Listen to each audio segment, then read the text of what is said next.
এমন বাংলাদেশই হয়তো আমরা চেয়েছিলাম, এমন বাংলাদেশ ক্রিকেট দলই আমরা চেয়েছিলাম। মেহেদী হাসান মিরাজরা দলের জন্য জয়টা নিশ্চিত করেন। মেহেদী হাসান মিরাজরা ছাত্র আন্দোলনে যারা শহীদ হয়েছেন, একজন রিকশা চালক শহীদ হয়েছেন, তার জন্য নিজের ম্যান অফ দ্য সিরিজের পুরস্কারটা অনুদান করেন।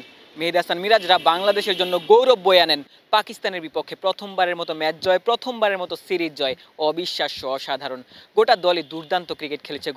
গোটা সিরিজ জুড়েই বাংলাদেশ ক্রিকেট দলের প্রতিটি সদস্য জয়ের জন্যই লড়াইটা করেছেন। প্রতিটি সদস্য জয়ের তরেই খেলেছেন, নিজেদের শতভাগ উজাড় করে দিয়েছেন। গোটা টিম এফোর্টে কিন্তু বাংলাদেশ দল এই সিরিজটা জিততে পারলো। পাকিস্তানের বিপক্ষে এই সিরিজের আগে কোনো ম্যাচ বাংলাদেশ দল টেস্টে অন্তত জিততে পারেনি, এবং আজকের এই দিনে এসে বাংলাদেশ দল কিন্তু সিরিজই জিতে নিল। অ্যাওয়ে ফ্রম হোম বাংলাদেশ দল দুটি টেস্টই জিতে নিল। বাংলাদেশের টানা দুটি টেস্ট জয়ের রেকর্ডও এর আগে ছিল না। বাংলাদেশ দল অসাধ্যই সাধন করেছিল।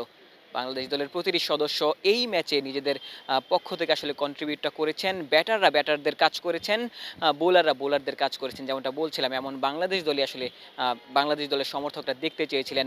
যখনই আসলে ব্যাটারদের মেরে খেলা প্রয়োজন ছিল, জাকিররা সেটা করেছেন। যখনই আসলে ডিফেন্সিভ খেলা দরকার ছিল, শান্তরা কিন্তু সেটা করেছেন।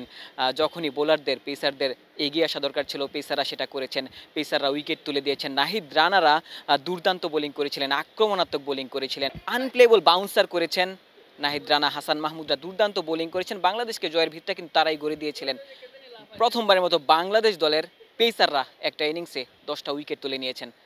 ব্যাটারদের কথা বলতে হয়, আলাদা আলাদা করে বলতে হয়। মেহেদী হাসান মিরাজ, লিটন কুমার দাসরা প্রথম ইনিংসে, দ্বিতীয় টেস্টের প্রথম ইনিংসে যেই ব্যাটিংটা করেছেন, যেই জুটিটা করেছেন, সেটাও পৃথিবীর ইতিহাসে প্রথম, যখন 30 রানের আগে কোনো দলের আসলে 6টা উইকেট পড়ে যায় এবং সেখানে 150 বেশি রানের পার্টনারশিপটা কিন্তু লিটন কুমার দাস এবং মেহেদী মিরাজই দিয়েছিলেন। সেটাও কিন্তু পৃথিবীতেই প্রথম।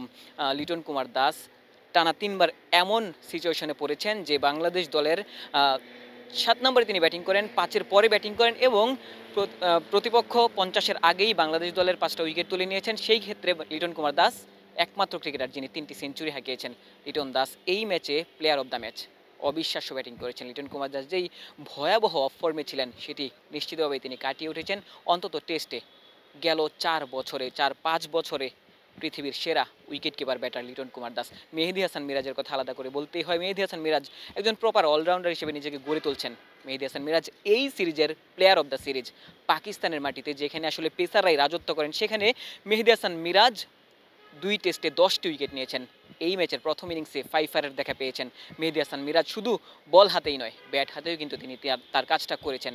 প্রপার অলরাউন্ডার হিসেবে যেমনটা বলছিলাম নিজেকে গড়ে তুলছেন। এই ম্যাচের দুই ম্যাচেই আসলে তিনি আসলে 50-র দেখা পেয়েছেন।